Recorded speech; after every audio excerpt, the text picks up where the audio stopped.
Hello and welcome to my presentation for Fix project. Quick recap from the midterm. I think I got very stuck at midterm because I didn't have anything particular to focus on. I was very much focusing on the big picture only. So after midterm, I really narrowed down on discovering new possibilities within plastic. The first thing I did was look what we are now used to from plastic, and it's basically organic but smooth controlled shapes like this hairdryer away as much as possible from it. In this case, by 3D printing a piece of a tree, what looks very interesting because we're not used to see plastics in this hyper-organic form.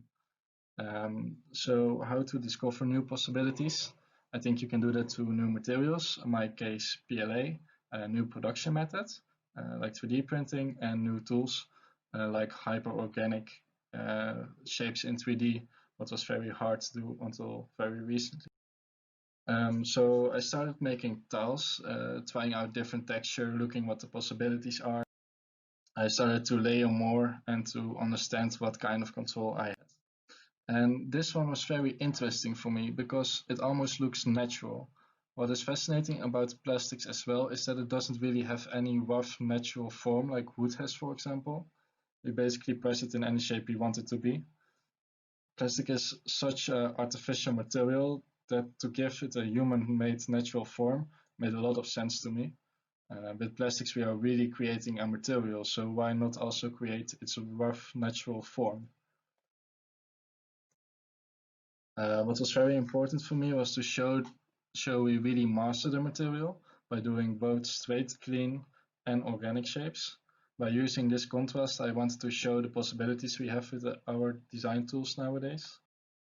During the process, I discovered that 3D printing has a lot to offer in terms of light effects.